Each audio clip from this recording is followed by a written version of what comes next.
मेहरा मेहरा मेहरा। क्यों मूर्तियां ने तोड़ो सो, क्यों दलितों के घर फोड़ो सो, आतंक मचाया से अब सहन न करेगी यारो भीम आर्मी, अब जुल्म न सहेगी यारो भीम आर्मी।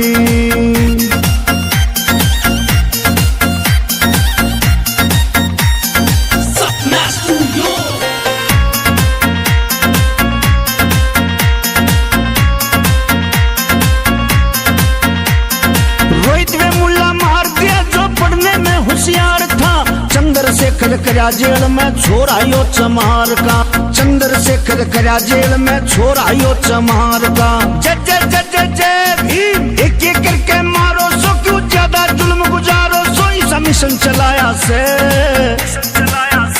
अब सहन न करेगी यारो भीम आर्मी, अब जुल्म न सहेगी यारो भीम आर्मी।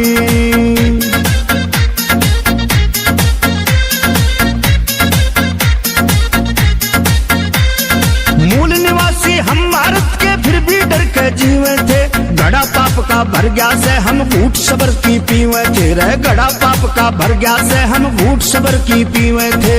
बाबा साहब अमर रहे, बाहर से तुम आए सो रे, क्यों इतना इतराए सो, सब समझ में आया से अब सहन न करेगी यारो भीम आर्मी, अब जुल्म न सहेगी यारो भीम आर्मी।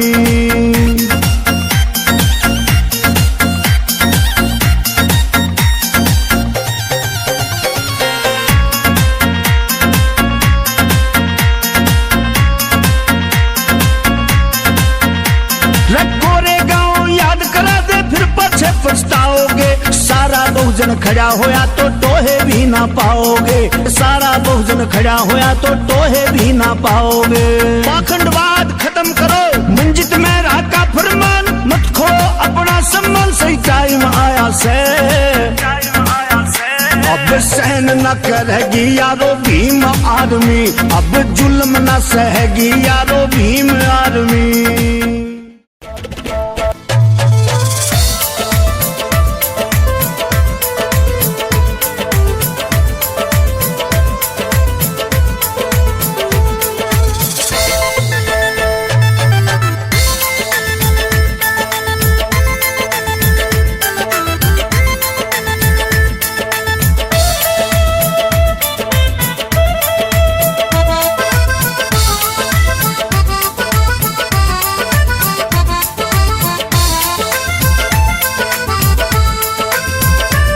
हम भीम दीवाने हैं, हम भीम दीवाने हैं, नहीं किसी से डरते हैं, हम भीम दीवाने हैं, नहीं किसी से डरते हैं, हम भीम दीवाने हैं, नहीं किसी से डरते हैं, हम भीम दीवाने हैं, नहीं किसी से डरते हैं। जिसने है दिया जीवन, जिसने है दिया जीवन, हम उसी पे मरते हैं, हम भीम दीवाने हैं, नहीं किसी से डरते हैं।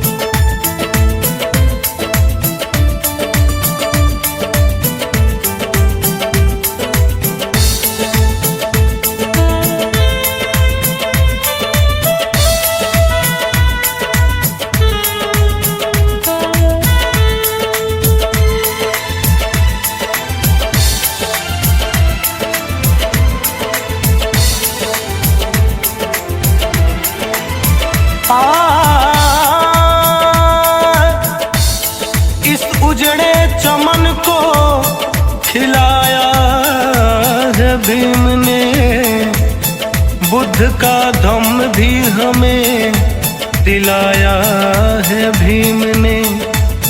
कसम भगवान बुद्ध की, हम कब के मर गए होते, मगर तूफानों में भी चिराग जलाया है भीम ने। साहब ने सिखाया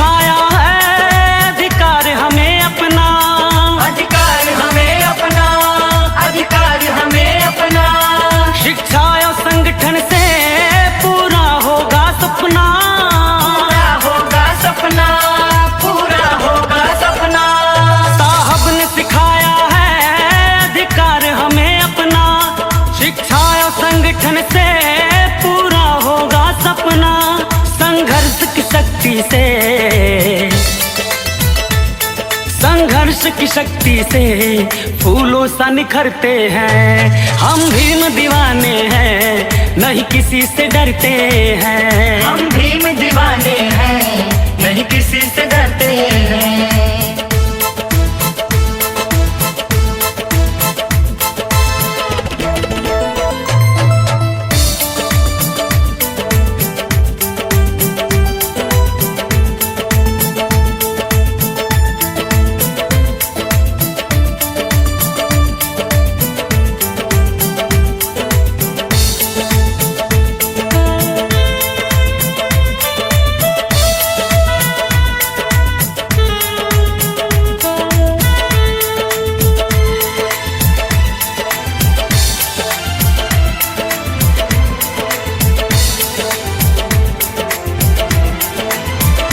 कुदरत ने आदमी को क्या क्या दान दिया है, ये जमी चांद तारे आसमान दिया है।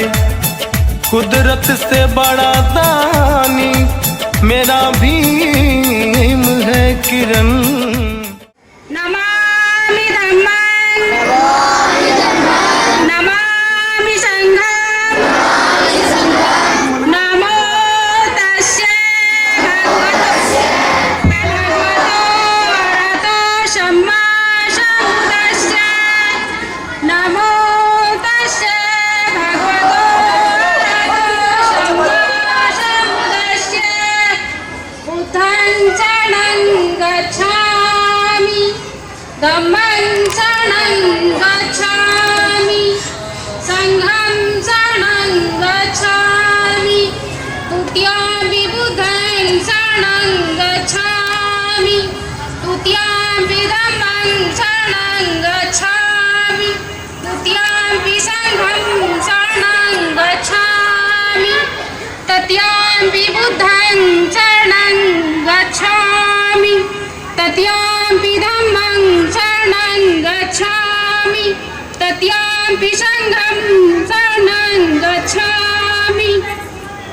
पाणातिपाता वेरमणि सिक्खापदं समादयामि आदिन्नदाना वेरमणि सिक्खापदं समादयामि कामेषु मिच्छाचारा वेरमणि सिक्खापदं समादयामि मुसावादा वेरमणि सिक्खापदं समादयामि सुरामेर्या मज्जपमादट्टारा वेरमणि सिक्खापदं समादयामि।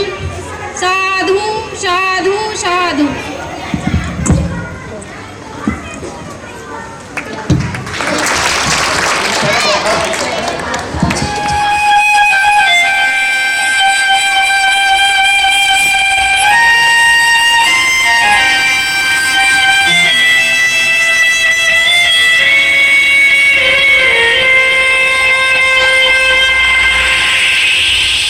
Please refresh the page to listen to the sounds.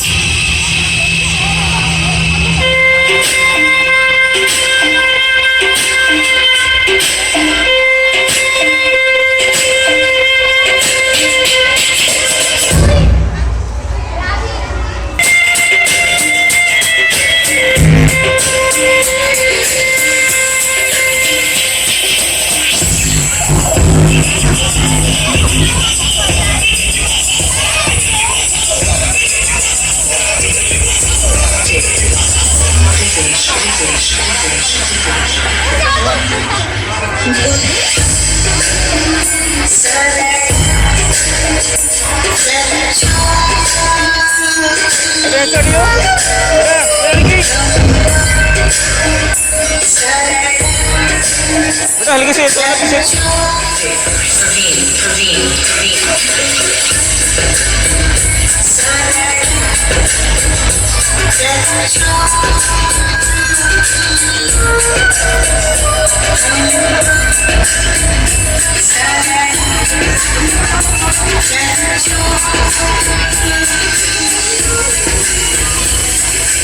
Refresh the page to listen to the sound.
Refresh the page to listen to the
जय जय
उससे ताली बजेगा, ताली।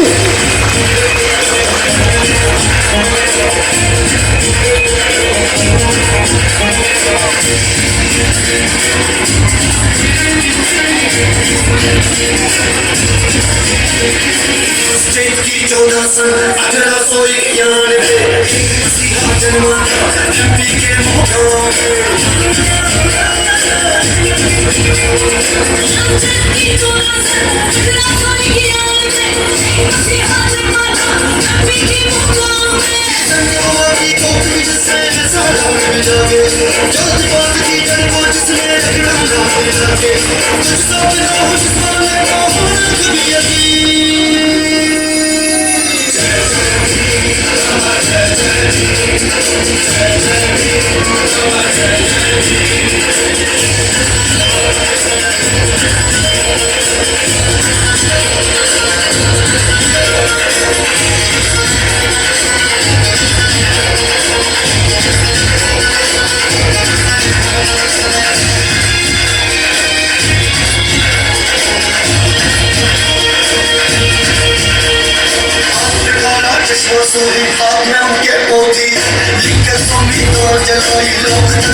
बच्चा ताली बजेगा, बहुत जोर से ताली।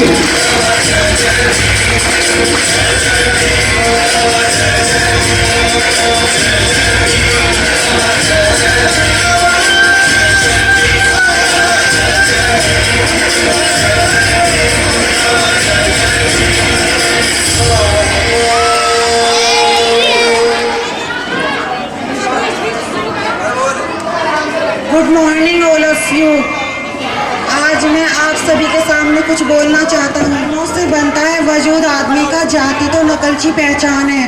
कर्मों से बनता है वजूद आदमी का, जाति तो नकलची पहचान है।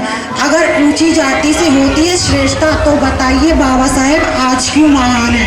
सर्वप्रथम आप सभी को डॉक्टर अम्बेडकर की जन्मदिन की हार्दिक शुभकामनाएं।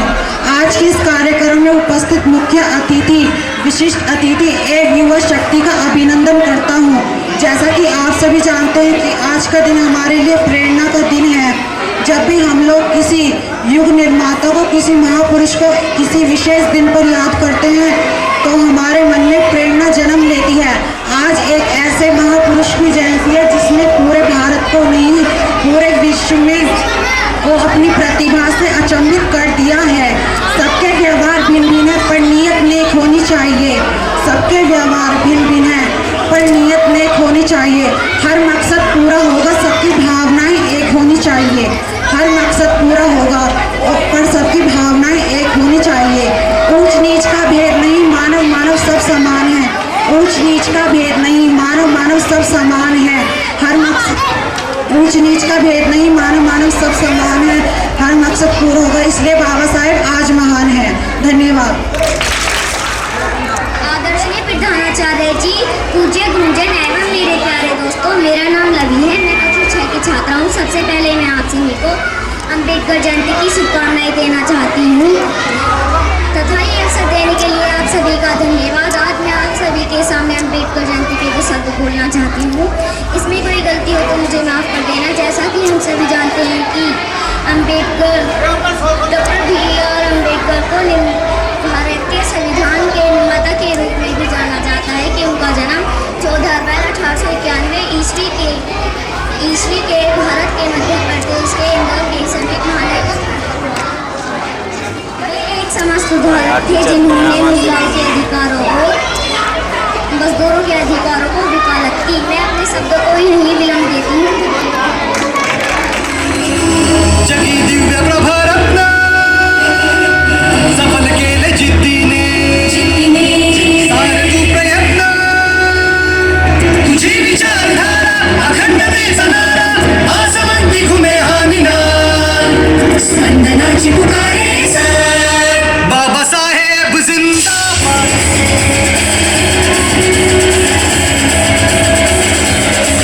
बाबासाहेब जिंदाबाद। बाबासाहेब जिंदाबाद। बाबासाहेब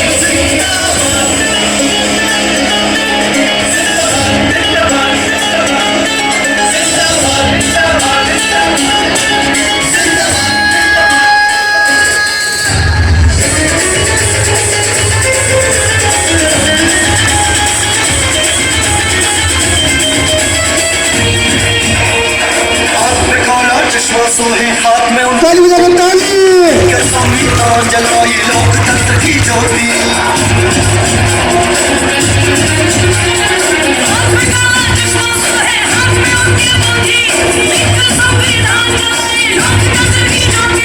दिल में आज भी जन जन के ये भारत रत्न विराजे। कहते हैं भारत के धन चरण धूले घुमाते। देव दिल्ली को आदम रूप में वो था महामहिम। जय जय भीम बाबा, जय जय भीम। जय जय भीम बाबा, जय जय भीम। जय जय भीम बाबा, जय जय भीम। दलितों का सर उठा दिया, माँ बाप तक गवा दिया। दलितों का सर उठा दिया, अर्धांगनी बिना रही, एक एक रतन लुटा दिया। अर्धांगनी बिना रही, एक एक रतन लुटा दिया। इतने बड़े त्याग से हैरान कर गए, अम्बेडकर औलाद भी कुर्बान कर गए।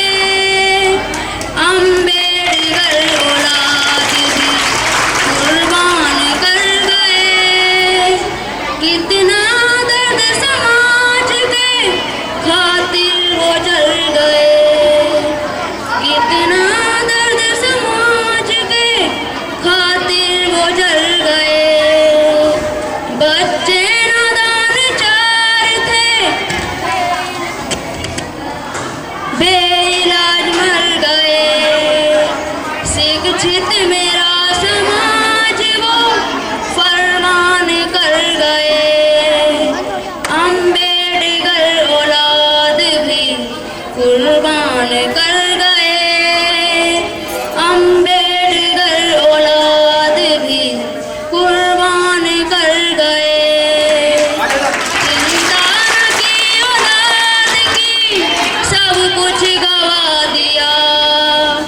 चिंता न की औलाद की, सब कुछ गवा दिया। लेकिन दलित समाज का रुतबा बना दिया। जी पाए हम भी शान से, संविधान कर गए। जी पाए हम भी शान से, संविधान कर गए। अम्बेडकर औलाद भी कुर्बान कर गए। अम्बेडकर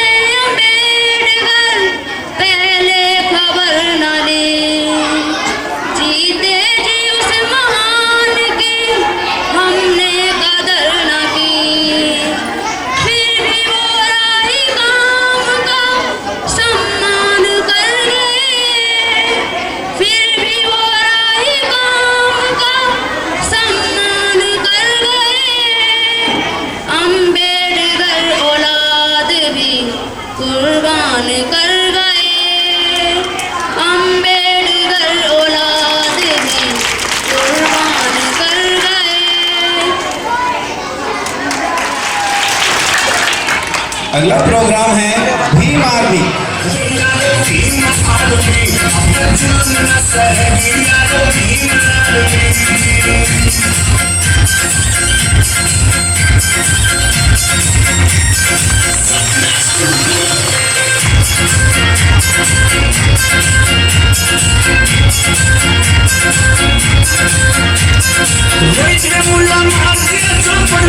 होशियार था चंद्रशेखर गया जेल में छोड़ायो चमार का, चंद्रशेखर गया जेल में छोड़ायो चमार का। जय जय जय जय जय भीम, के मारो सो क्यों ज्यादा जुल्म गुजारो, सोई संसन चलाया से अब सहन न करेगी यारो भीम आर्मी, अब जुल्म न सहेगी यारो भीम आर्मी।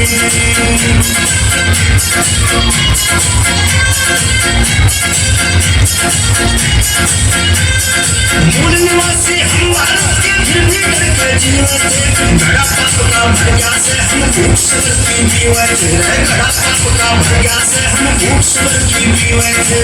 बाबा साहब अमर रहे, बाहर से तुम आए सोने जो इतना इतनाए सोचना समझ में आया से अब सहन न करेगी यारो भीम आर्मी, अब जुल्म न सहेगी यारो भीम आर्मी।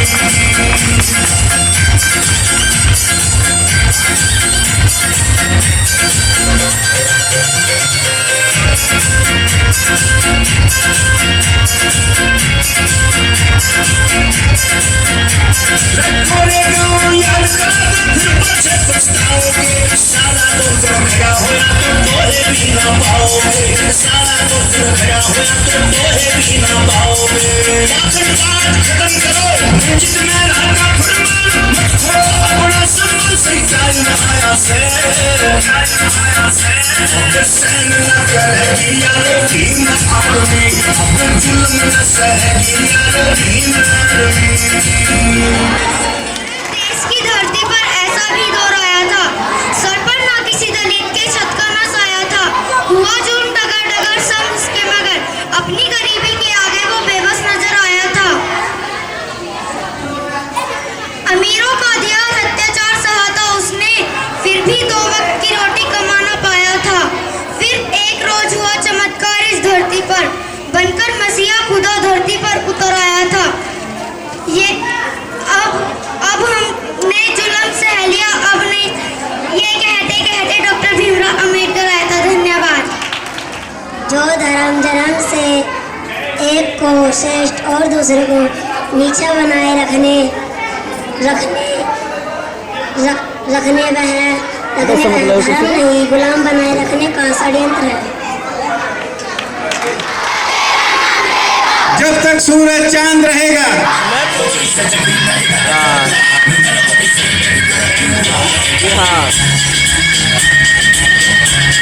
आवाज आ रही थी, खबर से गाड़ी पड़ गई। चलो मैं लेकर आता हूँ, मैं कल को लेकर आऊँगा तुम्हारी आप छुट्टी है उसकी।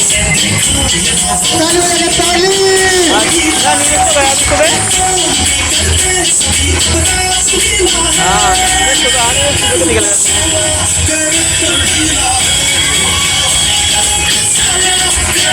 आता हूँ।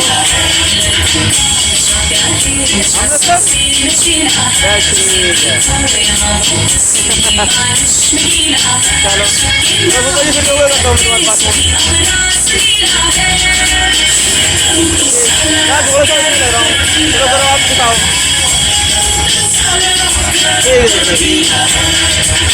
अच्छा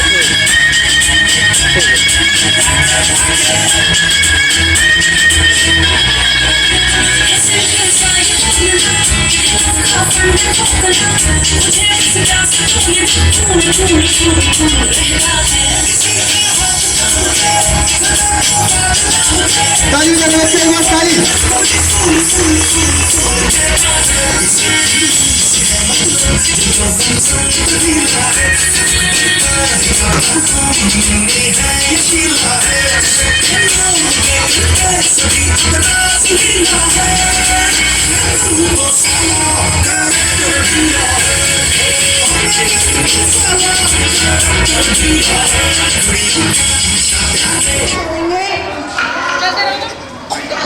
इतिहास के बारे में पढ़ेंगे।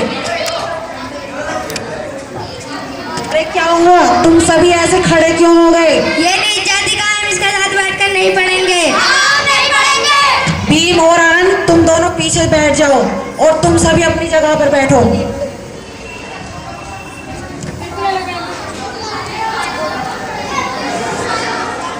जैसा कि मैंने बोला था कि आज हम इतिहास के बारे में पढ़ेंगे, पर उससे पहले मैं आप सभी को एक बात बताना चाहता हूँ। तो बच्चों, आप सभी की परीक्षा की तैयारी पूरी हो गई? जी सर जी। बहुत अच्छी बात है। इस बार अंग्रेजी हुकूमत ने एक नया प्रयोग किया है। जिले के हर विद्यालय को श्रेणीबद्ध किया गया है तथा प्रत्येक विद्यालय से टॉप करने वाले छात्र को और उसके माता पिता को आमंत्रित है। हमारे विद्यालय से भी टॉप करने वाले छात्र को आमंत्रित किया जाएगा और उसके माता पिता को भी सम्मानित किया जाएगा। इसके लिए आप सभी को एक परीक्षा में भाग लेना होगा। तो बताइए, कौन कौन इस परीक्षा में टॉप करेगा? गुरुजी, मैं करूंगा। भीम, तुम टॉप नहीं करोगे? गुरुजी, भीम टॉप करेगा। जरूर करूंगा गुरुजी, ये तो हमारे शिक्षकों और विद्यालय के सम्मान की बात है। मैं ध्यान लगाकर पढ़ूंगा। बहुत अच्छी बात है। ये बात हमें भीम से सीखनी चाहिए कि उत्साह होना अच्छी बात है, लेकिन उत्साह का कहाँ प्रयोग करते हैं। चिल्लाकर ये बोलना कि मैं टॉप करूंगा या फिर पढ़ाई के लिए ध्यान लगाकर पढ़ना है। समझ गए? हाँ समझ गए गुरुजी। बस भीम ही है एक अच्छा विद्यार्थी, महान विद्यार्थी। हम लोग तो यहाँ कथा सुन रहे आते हैं। देखो, तुम अब बदतमीजी पर आ रहे हो। अरे तू ना अपने बाबा की दुकान में जाकर सोना घिस, यहाँ क्यों आकर अपने दिमाग घिसता रहता है? नहीं आनंद, हमें किसी के व्यवसाय पर आक्षेप नहीं लगाना चाहिए। कोई भी व्यवसाय छोटा या बड़ा नहीं होता। लेकिन गुरुजी, ये क्यों मेरे भाई को हर बार ताना कसता रहता है? ये भी बात गलत है। हमें किसी को नीचा दिखाने की कोशिश नहीं करनी चाहिए। जो नीचा है उसे नीचा ही दिखाना चाहिए। देखो ध्रुव, तुम अब बदतमीजी पर आ रहे हो। निकल जाओ कक्षा से, वरना अगर यहाँ पढ़ना है तो शांति से पढ़ो। मैं जा रहा हूँ कक्षा छोड़कर, आप भीम को ही पढ़ाइए। मुझे नहीं पढ़ना आपकी कक्षा में। तो जाओ यहाँ से।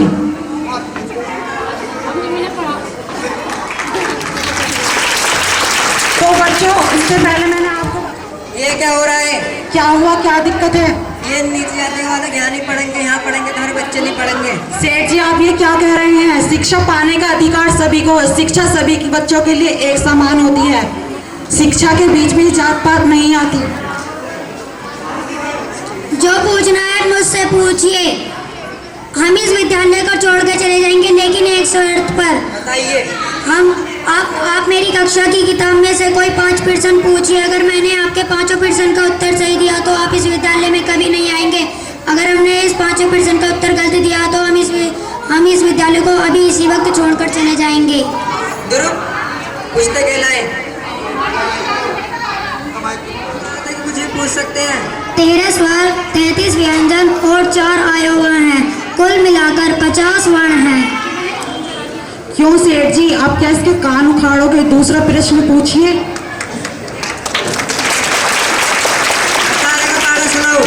अरे ये क्या, इसकी कक्षा में तो मुश्किल से 2 या 3 का पहाड़ा सिखाया जा रहा होगा। 18 एकम 18, 18 दूनी 36, 18 तिया 54, 18 चौक 72, 18 पंजे 90, 18 छिक्का 108, 18 सत्ते 126, 18 अट्ठे 144,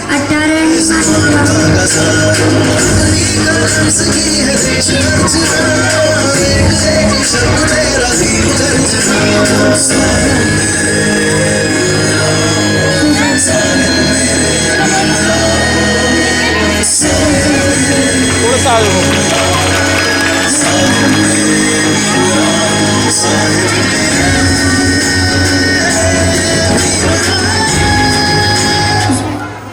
दूसरी पुस्तक लाए। बस कीजिए, पढ़ने के लिए दूंगा। इसमें आप सभी को अपना नाम, पिताजी का नाम और अपना उपनाम यानी सरनेम सभी को पढ़ना है। ध्यान।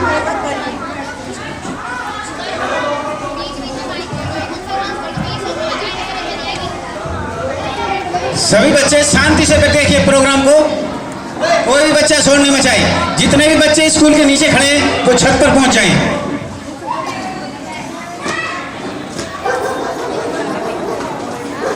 जो भी गार्जियन आ रहे हैं कृपया करके वो पीछे सीट पर बैठ जाएं।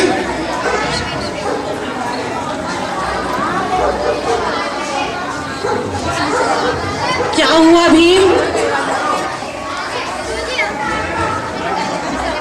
गुरुजी हमारा नाम तो भीमराव रामजी राव बाड़ेकर है। शांत हो जाइए सभी बच्चे। भीम, तो आज से तुम अपने नाम के पीछे मेरा नाम लगाओगे, भीमराव रामजी अंबेडकर। लेकिन गुरुजी ये तो आपका नाम है।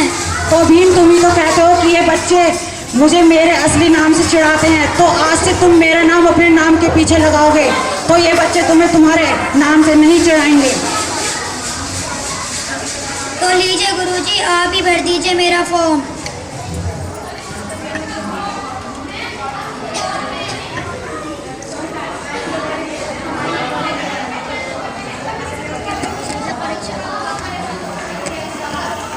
सबसे ज्यादा अंक प्राप्त किए भीम ने, तो मैं भीम को बुलाना चाहता हूँ। भीम आइए।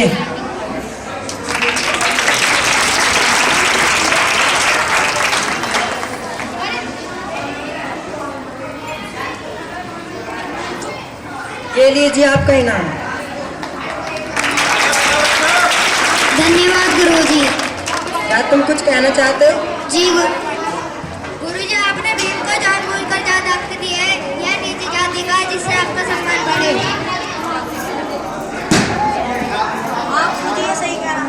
अगर तुम्हें भी मेहनत करनी होगी, भीम की तरह ज्यादा अंक लाने पड़ेंगे।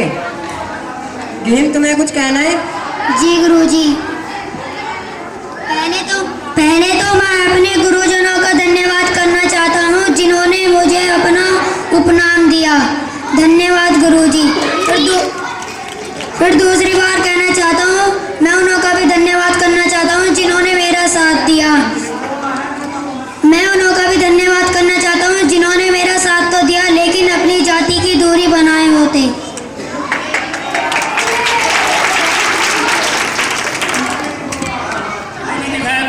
कि बाबा साहब ने किस तरीके से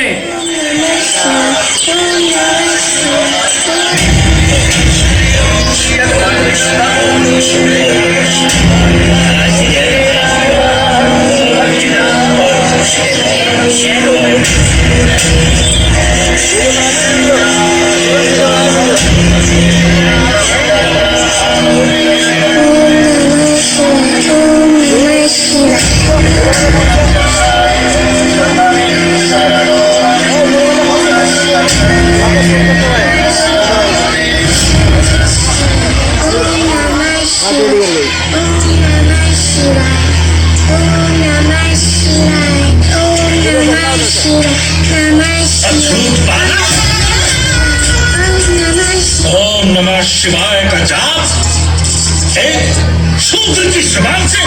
हे प्रभु, क्षमा करना हमारे कानों को, जिन्होंने घोर पाप तो सुना, घोर पाप। अरे दुष्ट प्राणी, तूने अपने बालक को इतना भी नहीं समझाया कि महामंत्रों का जाप शूद्रों के लिए महापाप है।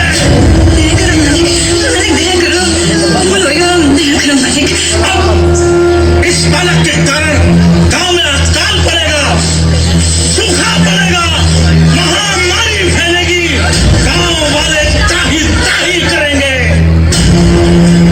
इस शूद्र बालक ने शिव जी के महामंत्र को दूषित कर दिया, घनघोर पाप किया। अब इस गांव को कोई नहीं बचा सकता।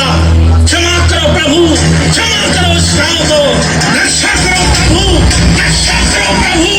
त्राही मां, त्राही मां, त्राही मां।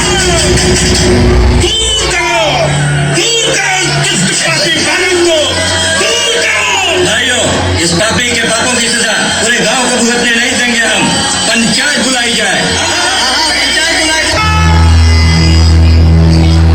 वीडियो बनाने वाले कौन है?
की रक्षा करें।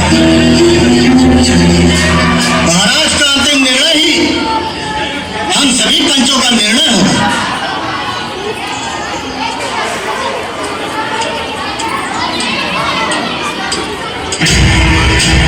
आदेश महाराज।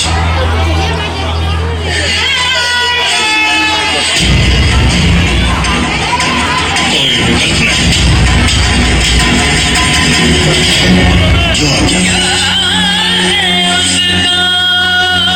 पानी ला दे, पानी पानी ला दे, पानी।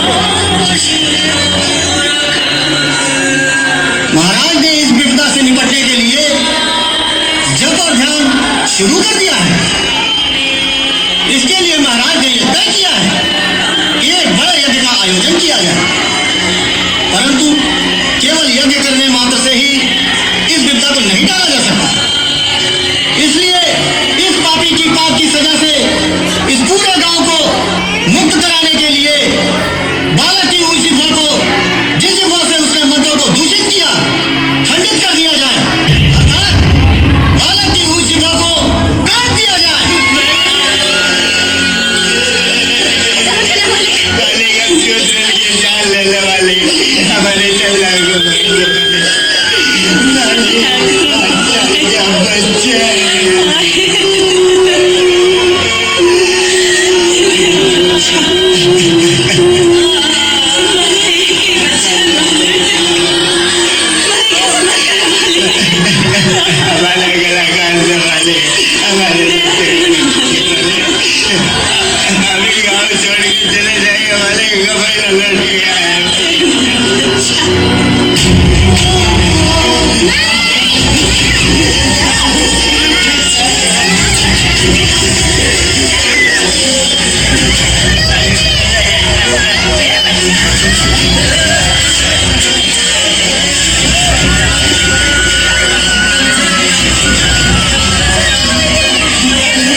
हेलो ताली।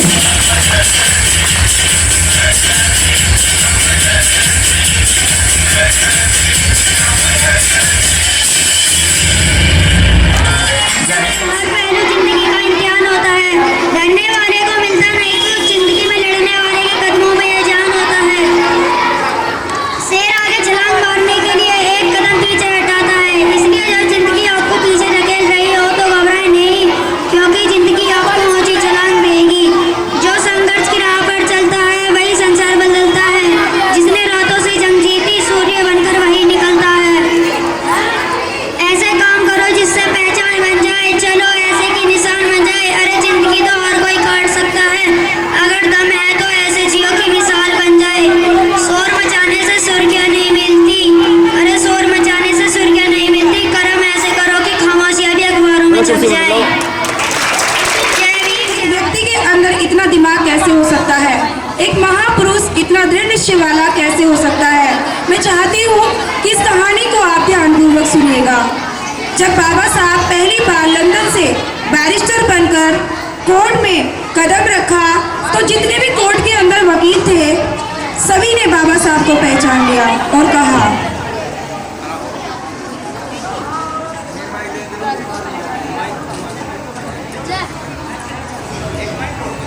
जितने भी कोर्ट के अंदर वकील थे सभी ने बाबा साहब को पहचाना और फिर से एक बार चर्चा किया और कहा, हेलो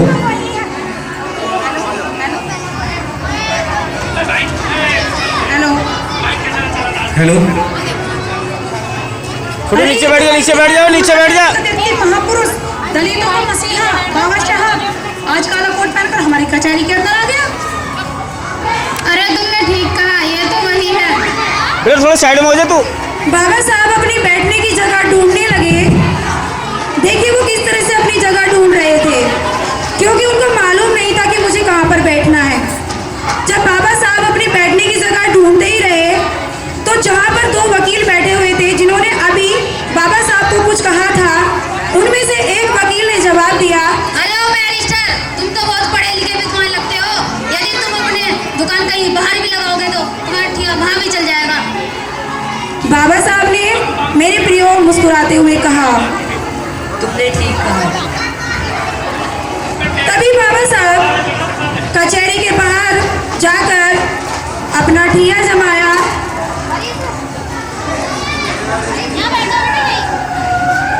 कचहरी के बाहर जाकर अपना ठिया जमाया, क्योंकि वो अपने आप को कभी भी मूल्यवान नहीं समझते थे। उन्होंने अपना ठिया जमाया, वहां पर साफ सफाई की और वहां पर बैठ गए करने की। और जब वो वहां पर बैठ गए साफ सफाई कर, उनके मन में ऐसा कुछ भी नहीं था, फिर भी उन्होंने उनके पास छोटे मोटे केस आते रहे, कारोबार चलता रहा। इसी दौरान एक सेठ और सेठानी आते हैं। एक सेठ और सेठानी आते हैं जिसका एक लौता बेटा था। उस सेठ सेठानी पूरी मुंबई में कोई वकील ऐसा नहीं छोड़ा जिसके पास भी जाते अपने बेटे की केस की फाइल दिखाते, सभी वकील मना कर देते। एक दिन सेठ और सेठानी हार कर मजबूर होकर उसी कचहरी में कदम रखते हैं जिस कचहरी के बाहर बाबा साहब बैठे थे, दलितों के मसीहा हमारे बाबा साहब। अरे भाया, क्या है कोर्ट में? क्या आप मेरे बेटे का केस लड़ सकते हो? मुझे आप अपनी फाइल दिखाइए, फाइल दिखाइए।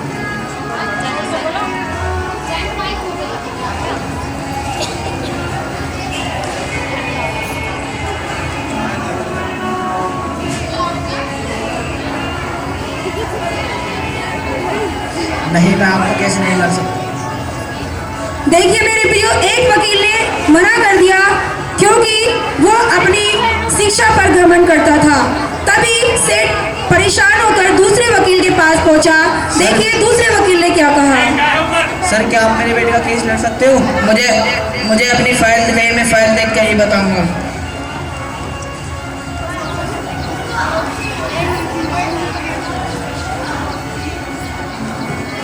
नहीं, मैं आपका केस नहीं लड़ सकता। तभी अदालत के अंदर जितने भी वकील थे सबके पास सेठ और सेठानी गए, लेकिन किसी ने भी उनके बेटे को केस को लेने के लिए हाँ नहीं किया। सेठ और सेठानी परेशान हुए, मन में दुखी हुए और आगे कदम बढ़ाने लगे। तभी दोनों वकीलों में से एक वकील ने कहा, सुनिए सुनिए, आपका केस वो लड़ सकता है जो बाहर बैठा है, माँ जातियों का महापुरुष बाबा साहब। पैरों में गिरकर कहा, अरे ओ बैरिस्टर, हे बाबा साहब, क्या आप मेरे बेटे का केस लड़ सकते हो? मैं क्या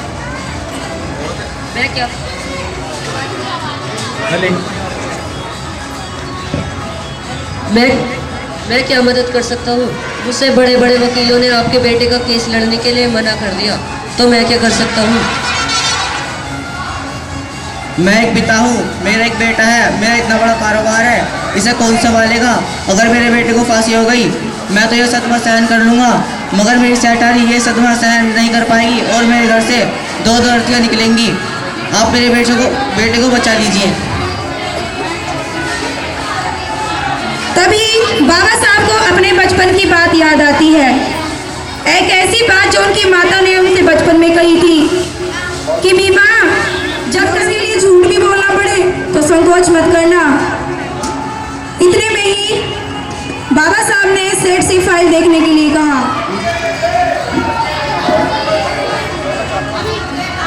इससे पहले यह फाइल आपने किसी को दिखाई तो नहीं? फाइल दिखाने की बात तो यह है, मैंने इस फाइल पर बहुत पैसे खर्च किए हैं। सेठ, तुम्हारे बेटे का केस मैं लड़ूंगा, अब मेरा बेटा बच जाएगा। देखिए मेरे प्रियो, सेठ ने बाबा साहब पर विश्वास कर लिया, एक ऐसा विश्वास, क्योंकि जब बात बच्चों पर आती है तो माँ बाप नहीं देखते कि हमें क्या करना चाहिए और क्या नहीं। देखिए सेठ ने बाबा साहब पर विश्वास कर लिया और उनकी बात मानी और वहाँ से चल दिए। जिंदगी और मौत में बस 10 दिन का ही फासला था। मेरे प्रियो, जब किसी को फांसी की सजा सुनाई जाती है तो क्या बीतती है? सेठ पर बीत रही थी या उसके बेटे पर बीत रही थी या उसकी पत्नी सेठानी पर बीत रही थी? मैं आपसे कहना चाहती हूँ कि एक फांसी की सजा ऐसी सजा होती है जिंदगी और मौत की। मैं आपसे कहना चाहती हूँ जिंदगी और मौत में बस 10 दिन का ही फासला था। कोर्ट लगा, कचहरी लगी, अदालत लगी, दोनों पक्षों के लोग आए।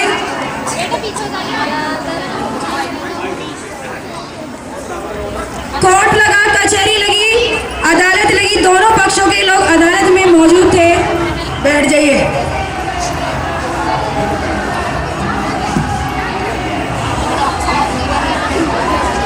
ऑर्डर, शांत हो जाइए। जज ने अंबेडकर से कुछ सवाल किया। देखिए क्या सवाल किया, क्योंकि जब जज अपनी अदालत में मौजूद होते हैं तो वो दोनों तरफों की बात को, दोनों पक्षों की बात को सुनते हैं। पहले वो उनकी बातों को सुनते हैं और उसके बाद ही फैसला लेते हैं। देखिए मेरे प्रिय, जज साहब ने क्या फैसला लिया। बिरजू कटघरे में हाजिर हो।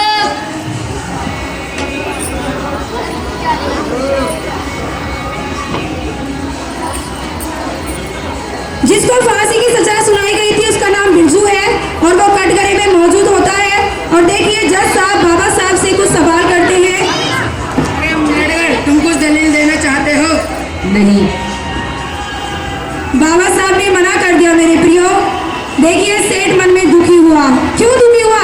क्योंकि उसने अभी कुछ समय पहले जब बाबा साहब के पैरों में गिरकर उससे कहा था कि बाबा साहब आप मेरे बेटे का केस लड़िए, तो बाबा साहब ने मना कर दिया था। लेकिन कुछ समय बाद ही फिर बाबा साहब ने उसकी फाइल देखी और उसके आंसुओं को देखा, उसके बाद बाबा साहब ने हाँ कर दिया। मेरे प्रियो, हमसे कभी कभी किसी का दुख देखा नहीं जाता और बाबा साहब तो हम सब जानते कैसे थे। वो हमारे मसीहा थे, उन्होंने शिक्षा को आरंभ किया था। मेरे प्रियो, जब बाबा साहब ने मना कर दिया तो सेठ मन में दुखी हुआ, वो आंसू बहाने लगा, क्योंकि बात उसके बेटे की थी। एक फांसी की सजा उसके बेटे को सुनाई गई थी और वो मन में दुखी हुआ और आंसू बहाने लगा। उसने कहा कि बाबा साहब तुमने तो कहा था कि तुम्हारा केस मैं लड़ूंगा, फिर क्या हुआ? तुमने तो कुछ नहीं कहा बाबा साहब, तुमने तो मना कर दिया। देखिए मेरे प्रियो, तभी सेठ की आंखों से आंसू बहना शुरू हो गया। तभी जज ने अपना फैसला सुना दिया। चाहिए बिरजू को फांसी पर ले जाइए। बिरजू को फांसी पर ले जाया जा रहा है। देखिए जिसको फांसी की सजा हुई थी उसको फांसी पर ले जाया जा रहा है। फांसी पर ले जाने लगे, बस गले में फंदा डाला ही था, तभी बाबा साहब ने कुछ कहा।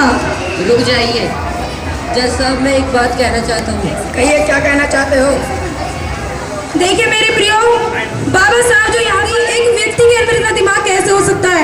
आज यहाँ पर हमारे बच्चे शिक्षित हैं, हम शिक्षित हैं, तो सिर्फ बाबा साहब की वजह से।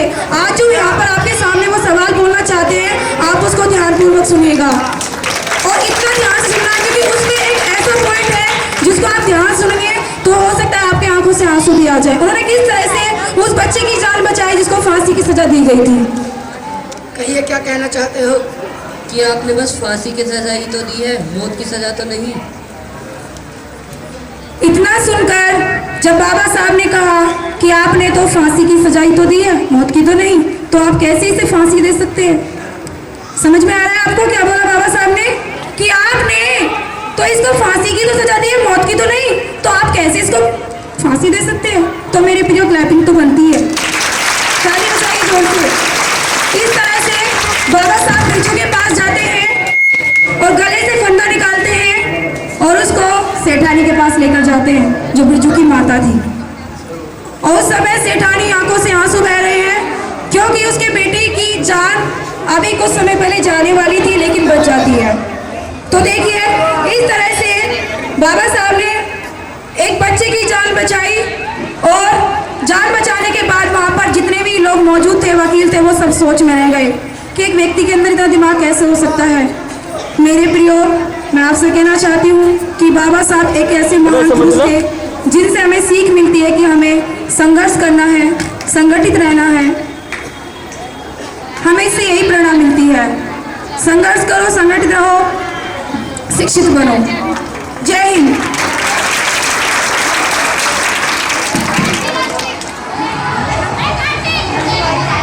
पिताजी, बाबा साहब हमेशा सूट में क्यों रहते हैं?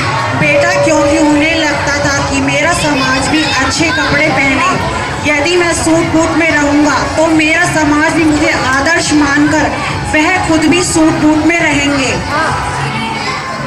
पिताजी, बाबा साहब की जेब में हमेशा पेन क्यों रहता है?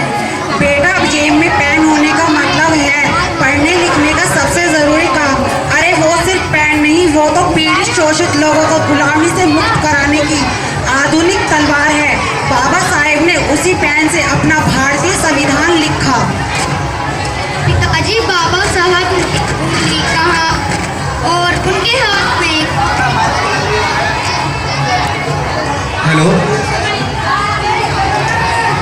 पिताजी, बाबा साहब ने उंगली कहाँ दिखाई और उनके हाथ में कौन सी किताब है? बेटा, उनके हाथ में जो किताब है उसका नाम है भारतीय संविधान। इसी संविधान से पूरा भारत देश चलता है तथा इसी संविधान से सभी को स्वतंत्रता, समता, बंधुत्व और सबसे बड़ी बात न्याय मिलता है, वरना खुले आम ब्राह्मणवादी, मनुवादी शोषण तथा अत्याचार करेंगे। डॉक्टर बाबा साहेब ने जो उंगली दिखाई है उसका मतलब है तुम इस देश के शासक बन सकते हो। अगर इस संविधान को सही मायने में अमल में लाना है तो योग्य लोग संसद में आने चाहिए। अपने भले के लिए पूजा घरों में नहीं, कॉलेज, स्कूल और संसद में जाओ। आप सभी का धन्यवाद।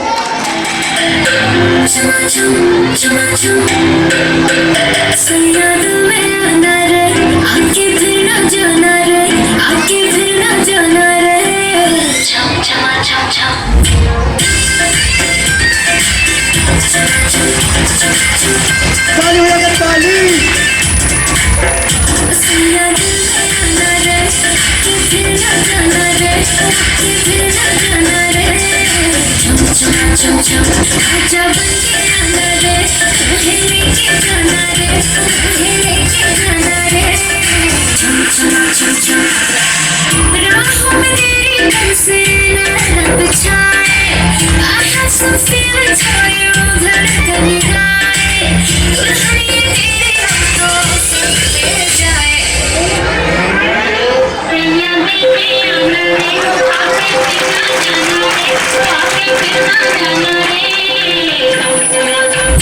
सैया दिल में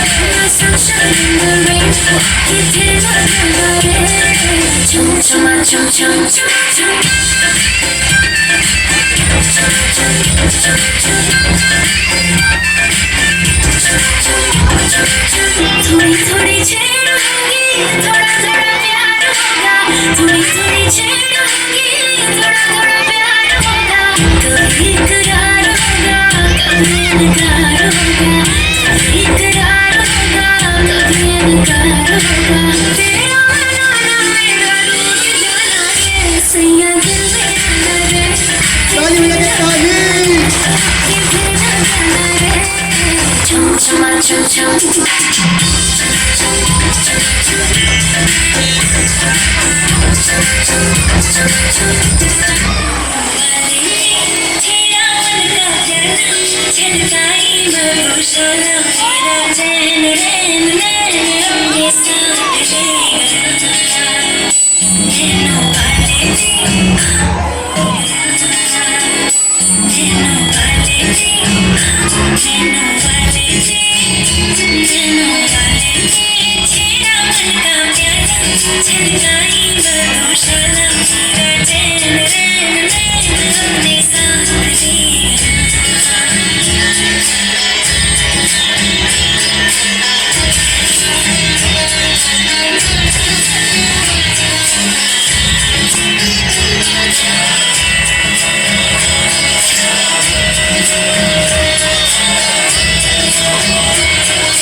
बच्चों ताली बजाओ, बच्ची के लिए एक बार ताली, जोरदार ताली बजाओ।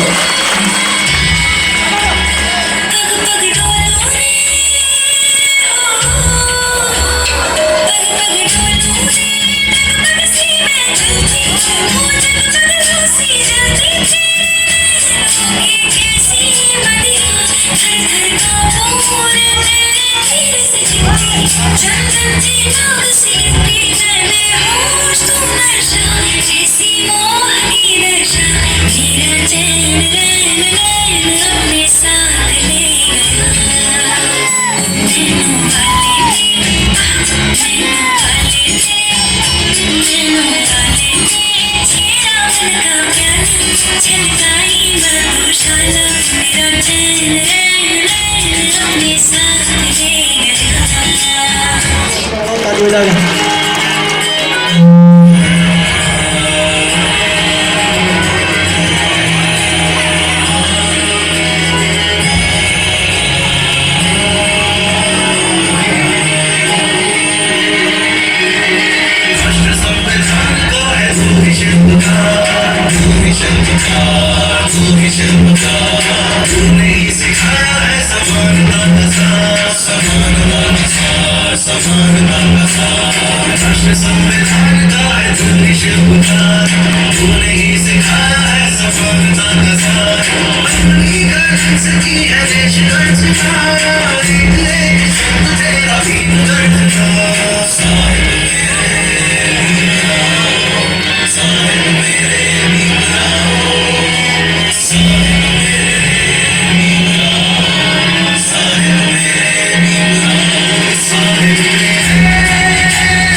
साइंस पढ़ेगा, शक्ल देखिए अपनी।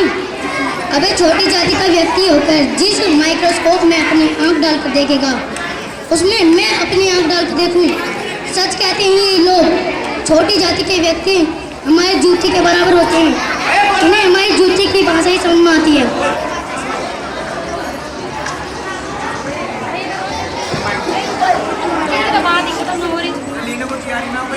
हम तुझे छोड़ेंगे नहीं।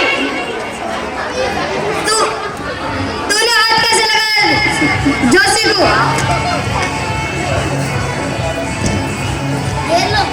घेर लो इनको। खबरदार, जब इनको किसने हाथ लगाया? हाथ से ज्यादा हो रहे हो, मुट्ठी मारो। अब मुट्ठी भर नहीं है जोशी जी, हम लोग इतने ज्यादा हैं कि आप लोग हमें गिनने से घबराते हैं। कभी गिनकर देखना, हम इतने ज्यादा हैं, अपने आप के सर पर बाल भी नहीं होंगे।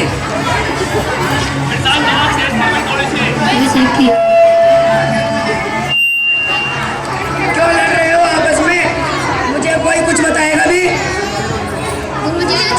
गुरुजी ये छोटी जाति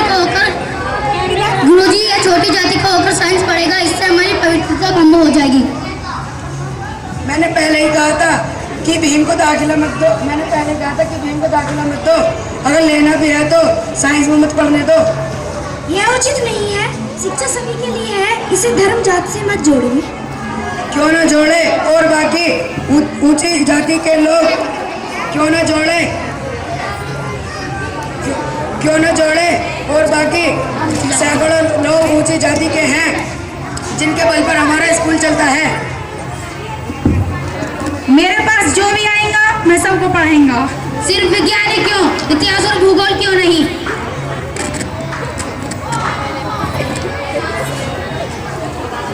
मैं चाहता हूँ कि यह इसका कोई वैज्ञानिक आधार नहीं है, वैज्ञानिक आधार भी है, बस आप लोगों ने इसका वैज्ञानिक आधार बना रखा है।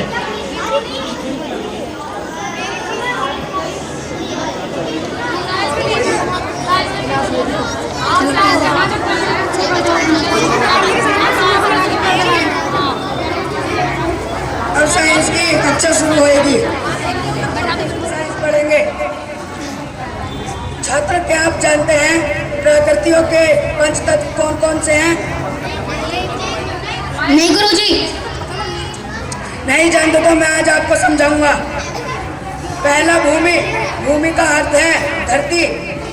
दूसरा गगन, आसमान। तीसरा वायु यानी हवा। चौथा अग्नि, आग। पांचवा नीर, जल। जी गुरुजी। समझ गए बच्चों? जी गुरुजी। छात्र, क्या आप जानते हैं गुरुत्वाकर्षण क्या होता है? तो आज हम आपको समझाएंगे। धूल के कण धीरे धीरे जब धरती पर गिरते हैं तो इधर उधर भी चले जाते हैं।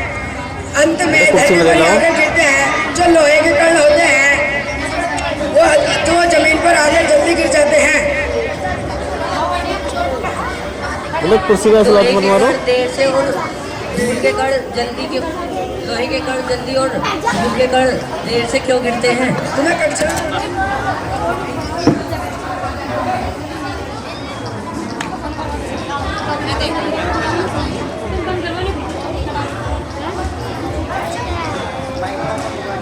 छात्रों, आज मैं आपको संस्कृत पढ़ाऊंगा।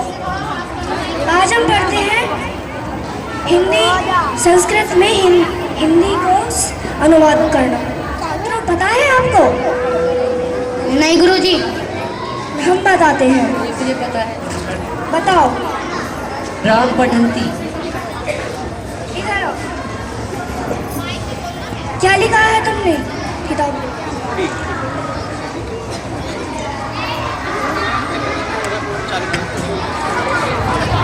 अगर यह कॉलेज नहीं होता तुम्हारे कानों में गिरवा देता। तुम्हारी हिम्मत कैसे हुई नीची जात का संस्कृत पढ़ने की?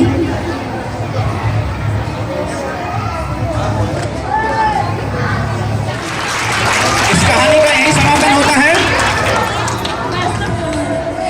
माँ मुझ पे तू ये करे उपकार,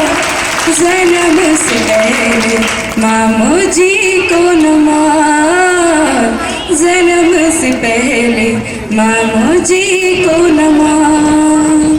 माँ मुझ पे तू ये करे उपकार, माँ मुझ पे तू ये करे उपकार। जन्म से पहले माँ मुझे को न मार, माँ जन्म से पहले माँ मुझे को न मार। सुन ले तू अपनी बेटी की पुकार, सुन ले तू अपनी बेटी की पुकार। जन्म से पहले माँ मुझे को न मार, माँ जन्म से पहले माँ मुझे को न मार। मेरे बिन भैया के तुम राखी कैसे बंधवाएगी, मेरे बिन भैया के तुम राखी कैसे बंधवाएगी।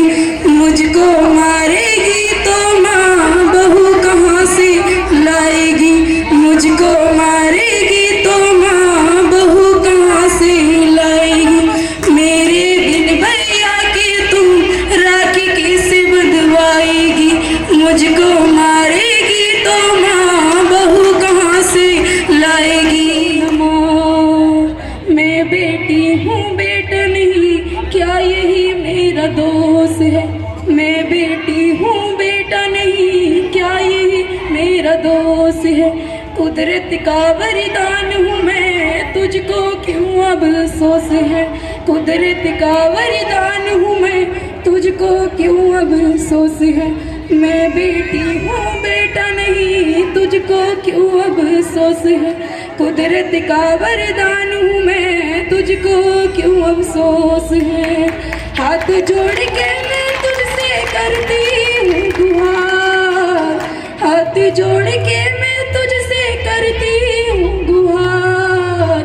जन्म से पहले माँ मुझे को न मार, माँ जन्म से पहले माँ मुझे को न मार।